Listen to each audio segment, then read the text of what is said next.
Hi, friends. I'm Dana Lewison, therapist and founder of the Empowerment Collective. And I'm Dr. Roshni Patel, board certified gynecologist and founder of Luminate Gynecology. And today we are talking with the very fabulous, very talented Lauren Tettenbaum. She's a lawyer, she's a therapist, she's an author, and a mom. Yes, she has written this amazing book called Millennial Menopause. And today we're going to dive into her book. We're going to talk about her profession and how all of that has been impacted by having no sick days. So let's get into it. Lauren, welcome. Thank you for having me. So excited to be here. So I have to ask, as a therapist myself, social work, lawyer to social work, author. Tell me about we want to know about your journey. We are wowed. I am wowed. I am in Yeah. awe. It just feels like a lot of school and a lot of work. Can you share your journey with us? And I know I'm in good company of, good students, lifelong learners.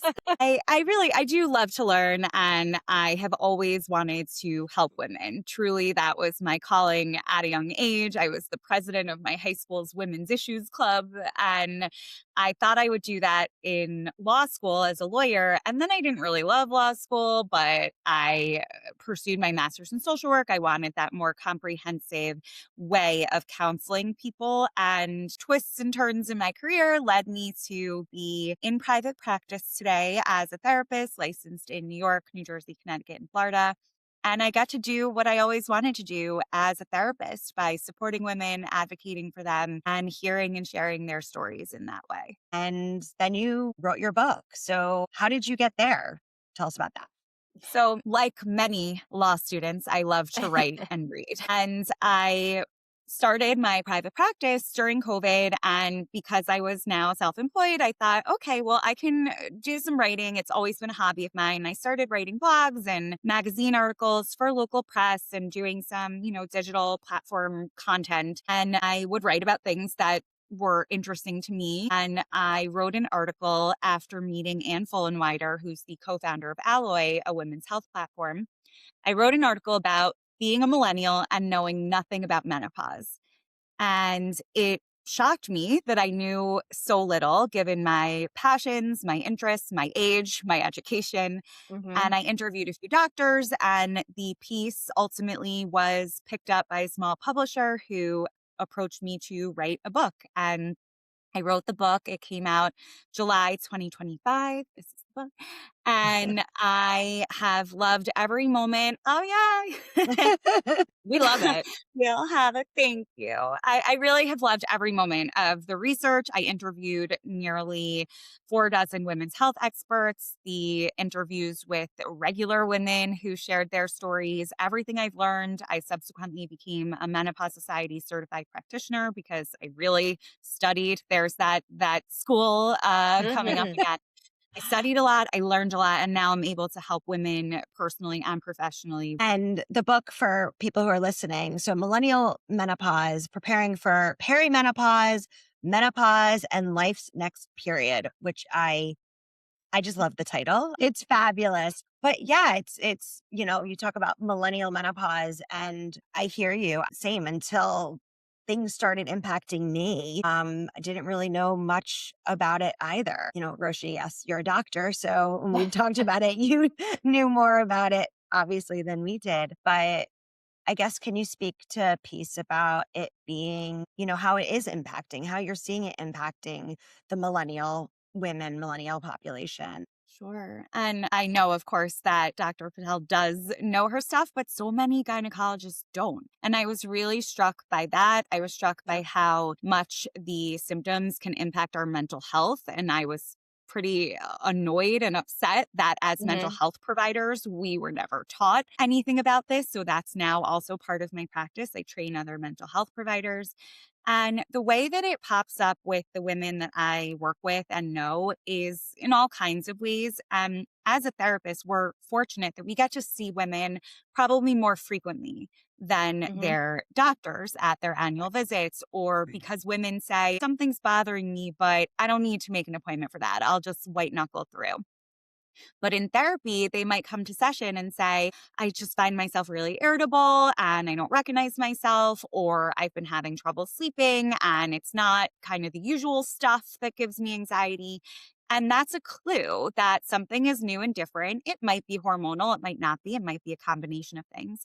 But we got to be detectives and Right. investigate, what's going on? Are there any patterns? Tell me about your mother's experience if you can. And it's such a great way to assess what's going on and to educate women on this phase of life. Yeah, I think that education piece, I think you really hit the nail on the head because so many women, and I think maybe that's why it's a millennial issue. Like we're the Mm, maybe the one of the first generations to have some tools, knowledge, resources, like a little bit of an armamentarium to kind of go mm, forward. And I think you're so spot on with some things you bring to therapy that you don't bring to your doctor's office, and that's why we need fantastic mental health professionals out there.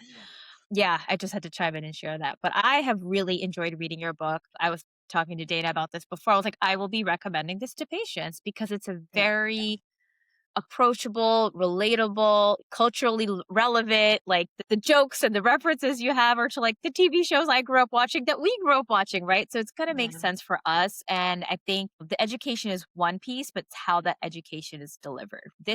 Your book, again, we'll just here it is. It's approachable. It's easy to understand. It's easy to read. It doesn't feel like this overwhelming kind of science heavy, intimidating books. I think there's so many women that are going to get a ton of value and reassurance also. Thank you. That Yeah. really was my hope. And it is there for when readers want it, right? If they want to learn more about how to advocate for menopause related care in the workplace or how to approach the conversation with the men in their life, they can pick up the book, Hmm. look at that chapter, or read it all the way through. It really was meant to be like a conversation. And I'm so happy that resonated with you. And I'm going to speak to that too, because, and I wrote Hmm. down notes here of things from the book that I had to talk about today because agreed. So we can't say it enough. This book is wonderful. It is so good. It is easy to read. It is great for patients. I loved it. I found it educational. You have, like you said, you clearly interviewed so many women in the field. And so hearing their quotes in the book and getting the information from them, I loved. And you go on a journey with you in it, right? You're starting from talking about when we're young and you get your period and it's this, monumental, amazing thing, but it's also like, hush, hush, you got your Hmm. period. And now we have to hide our tampons up our sleeves. And you talk to that point in a paragraph. And I love it. And I just want to, I have to read. I have to read. Sorry. I have to read part of it. I Don't love, but apologize. I love just because it's so, you're like, you read this and you're right there. I'm in it. So Yeah. when my millennial peers and I got our periods, it felt like something to hide from the rest of the world. Even though among ourselves, we anticipated and embraced it as a rite of passage. In public, we literally would hide tampons and panty liners up our shirt sleeves while going to change them in school bathrooms because it was unheard of to simply hold them in our hands. Like, right? We've all done I've been that. We there. all I've done did that. that, Oh yeah, I Mhm. did it for a while, like even beyond right? school. And You're it not just alone.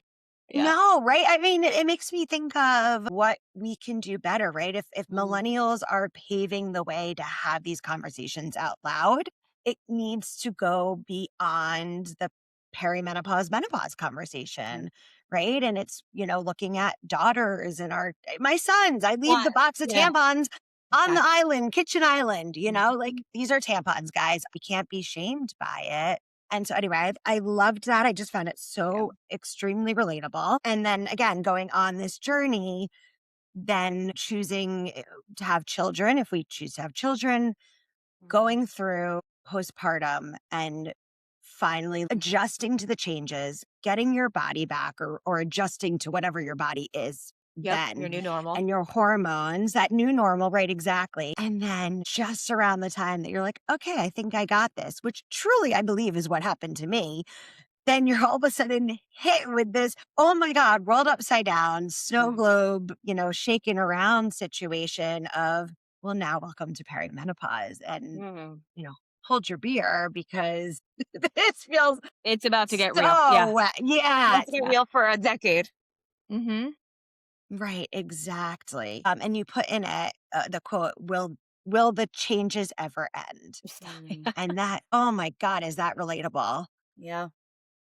Yeah, So and I that's a quote from a real woman, and it's, sometimes they don't, right? I love your point about the new normal and the acceptance that we might have to have. Acceptance can come with grief and loss Mhm. and longing for the old versions of ourselves, and certainly our bodies that, don't ache when we wake up in the morning. So it's natural to want to be young and healthy, but we are aging. Aging is a privilege. And so, how can we be aging and be healthy and be mindful of any symptoms and how to treat them? like that.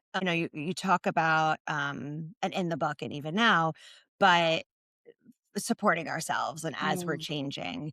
And again, another part of the book I loved was talking, you said for the Marvel fangirl in you, Yeah. but creating your team.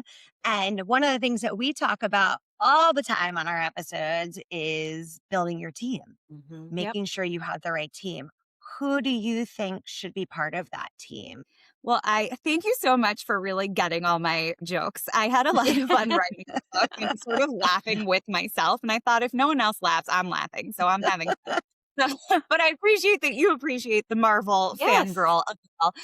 Um, Fantastic. thank you. So yeah, so Avengers assemble. Let's assemble the team.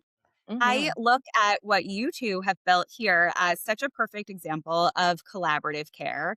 And whether you are treating patients, mutual patients or not, you have each other as colleagues. You can refer to each other. You, I'm sure, refer to other specialists. And that's what it's all about. Whether a woman is seeing a team in one, physical location or not, she needs to have access to a variety of providers, including mental health providers, including prescribers, nutritionists, OBGYNs who may or may not be specialized in menopause. And if they're not, then we need a menopause Yeah. specialist. And, a trainer, maybe. Of course, it depends on the person's needs, if they have any genetic issues or predispositions. So it really should be collaborative. And I'm hopeful that that's the future of care. Yeah, I think it's interesting because a lot of women, well, I shouldn't generalize, but women do have, you know, we all can say like we have friends, community, family. Like some people go to a gym class or they have a trainer Mhm. or they experiment with nutrition, especially when you're a lot of women in marriages and raising kids tend to be the primary parent, right? And that's, I think, fair for the audience that we have. It's about, I think you hit the nail on the head, like, it's finding the right team for you for where you are. If your kids are really young versus they're older versus you're an empty nester, like, who in that kind of roster, whether it's your trainer or someone that's helping you to meal prep better for kids that have whatever texture Yeah. issues or older kids who are out of the house and then they come home during break. How do we keep pivoting and keep juggling with the roster that we have? And that's Mhm. it's dynamic. It's not going to look the same in 6 months or 6 years, and, like, just holding space for that is so important. I think we get put a lot of pressure sometimes to have it done all the right way, and you really kinda dismantle that, I think also by saying, "You need to find the team that works for you." Yeah. And for right now, thank you for that Mhm. because Yeah. what I've been seeing with a lot of women in their 40s who are in perimenopause is a impatience. And I get it. Like we are tired. We are burnt out. If we are coming around to the idea that perimenopause is happening, we want a quick fix. But that's not the reality. And I think when we're kind to ourselves and patient, we can feel better and keep tuning in to what's bothering us right now or what do we need help with right now, and it's dynamic as you said, but that's okay. Mhm. I think a big part of that too is like you both of you have spoken to, yes, your support network, but also for those of us who live with a partner, making sure that that partner understands also. Mhm. And going back to your book for a moment, you have an entire section on men, addressed to men in this. That I love because it's bringing them Love. into the conversation. I literally was like, "Hun," to my husband, I'm like, "Read this. Here, That's here, the just this little Yay. section. Understand this." So, what was your thought process in putting it in there? And are you finding it helpful, or do you have advice for the men in our lives or the partners in our lives? Absolutely. I never didn't think to include them. I think men absolutely needs to be part of this conversation, both as supportive team members and partners and as allies who are advocating for change. Women can't and shouldn't have to be doing all this alone. It's time for the men to step Yeah. up. And fortunately in my personal life, I have been surrounded by really awesome men. My dad was always a feminist, big supporter of whatever I wanted to do, very open about body and health issues. There was never any shame. I've had great supportive guy friends. My husband is absolutely an equal partner and I have a son. And so with that mindset, it was natural for me to think, how can we talk to men about these issues, educate them. And the number one sort of advice that I give to guys is be curious and compassionate. You don't need to be a menopause expert. You don't need to know everything about everything, but just ask, how can I help? Or what, look into the research or help with finding the right provider if that's what the woman in your life wants. But at the very least, be kind, be patient. Made it really simple for the people in our lives to be involved in a meaningful way. And it's important whether you're juggling, perimenopause, menopause, new motherhood. And I really, the motherhood thing keeps sticking out to me because when you said something like it standardizes us or it like kind of unifies us. Like we're Drive. all like, and it's so funny. I thought of, oh, I've been in a mall or supermarket where a mom is like battling a toddler and she's battling back. And you just, like if you know, you know. Mhm. Like I've handed a boogie wipe to a stranger on the street because I knew she needed it. And I was like, I'm a mom. Like we all have those like connecting experiences. And while there is allyship in the mom world, young teenage girls who are young adolescents who've just gotten their period, perimenopause support groups, let's get the men involved. Let's get like the people without the uteruses also involved. And that could really really help. I mean, I know I'm preaching to the choir here, but Preach. yeah, Exactly. this is a long way of saying that women have always shown up for other women in different Mm. chapters, like getting the men involved, boys, sons. Let's destigmatize it because, like, we're half the population or more, right? It's not a new or a small issue. It affects everybody, every human walking on this planet. I think it's so important to talk to our boys about women's health and rights and to normalize it and to just keep it as part of an everyday conversation. We're seeing misogyny play out all the time still or even more Oh, yeah. today. And I've been in such a state. You're Yeah. in good company. You're Yeah. in good company. We're all a little frazzled today. Yeah. Yeah. But that's why we have to talk to our kids and hopefully the next generation will be all the better for it. Yeah. So we all are on the same page here about like why this is an important issue, how we can incorporate people in our lives. But I want to put the spotlight directly on you a little bit, Lauren. Dana and I share about how we juggle all the things without sick days in Mm. your amazing career that's still going strong. How do you do it? Like, how do you navigate the time it takes and the brain space and the things that you are required to do to produce this amazing resource? Meanwhile, also supporting Yeah. women as a therapist, living your life, being a mom, being a woman, being a human on this planet. Like, how do you do it? So I love the title No Sick Days because moms don't get a sick day. And it's so true. And we are coming off a winter break week Yeah. plus 2 snow days where Dana and I were texting and I'm like, yep, just surviving here. I mean, Yeah. you could say I'm balancing it all, doing it all, but my kids, we didn't change out of pajamas for 3 days. I was taking calls, not with clients, but calls with the kids running in and out, the Oh, yeah. dog. And so I do give myself a lot of grace and compassion, and the good enough mothering idea is very resonant with me. I try to look at balance as sort of a week long endeavor, not in a one day. And I've been really protective of my time, especially in the past year when I have a lot of travel for book events and other speaking engagements, which I love to do, but are time consuming. Yeah. So I'm just really thoughtful about my schedule. And if I have a trip, then I'll make sure that I'm putting my kids to bed the night before I leave. And then for friends, I like to do things that are fulfilling for me with them, whether it's an exercise class or going to another women's health event or whatever it is. So I'm trying my best. I'm not perfect at it, but I also take things in short chunks, which as a former type A plus planner took some getting used to. But COVID really taught me that you can plan and then things happen that are out of your control. So try to focus on one day or a week at a time at most. I love that. I love that you just said no one changed out of PJs for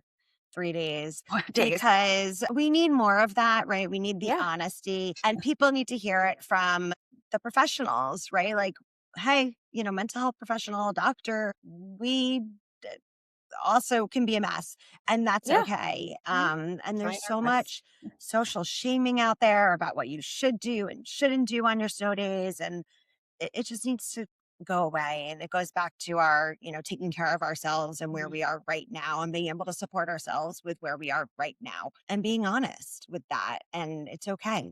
There's no shame. P.S. I had a kid coming in and out during my sessions. Right. So it's okay, right? Like we're human, we're not robots, we're not perfect. So thank you to speaking to that. As a mom in particular and a woman, you are busy. You are going on all these tours. I see your Yep. social media. It does not look like you sit down. So kudos to you for being able to stay in your PJs for 3 days. But are you finding there to be other challenges specifically because you are a mom as you are growing professionally? So I had more challenges as a mom when I was in the corporate law space, Hmm. which you might not be surprised to hear. And I became a mom in 2016, so 10 years ago. And at the time, I still had to fight for parental leave and all of these policies that a lot of people now take for granted, which is great. I'm so glad that the landscape has changed and that people assume big law will give X amount of paid time, et cetera, et cetera. But it wasn't that long ago where I had to fight for it. And the motherhood penalty is real and discrimination we know against women, against older people, ageism is still here. Hmm. So that's partly why I wrote the book because I wanted to call it out and make change. For me, these days, I don't feel it as a business owner in this space, thankfully.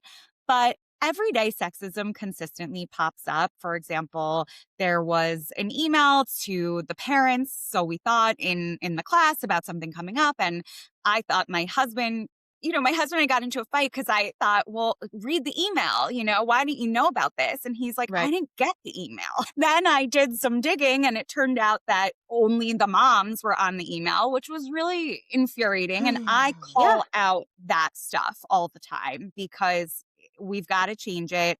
That was an example of when I wasn't even in town. So I really thought he had it and he would have, but he didn't know what he didn't know. And I think Right. that's on, the bigger systems at play and the expectations that we place unfairly on mom. That's so Yeah. good that you said. I was not surprised to hear that corporate law might have been a little less accommodating, which we're still not there yet. We got a long way to go. But and it's funny, the motherhood tax, and just a little bit of a Mhm. sidebar. There's a motherhood tax for women in terms of like career growth, pay, and then all that compounds. And then Mhm. there's a fatherhood reward. And there is data Mm. showing that men are more likely to like get, promotions or get a better, a bump or a nod or whatever you want to call it at work. And I like go head to head with my husband all the time on this. Like his career has blossomed and he gets to go to work and like talk about his kids and they're like, oh, show us pictures. Where it's if I'm like staying late for a work dinner or like I'm taking calls, they're like, well, who's watching your kids? And Mhm. sometimes I have the time and space to like educate them. And sometimes I'm like, no one. I just like But spicy right back. And who? then they're like, oh, I shouldn't have asked that. Cause I don't always have the patience to be polite I don't blame. when I'm really, pushed to the limit and I'm working Mhm. working in women's health. Um, But do you feel that that was a long setup too?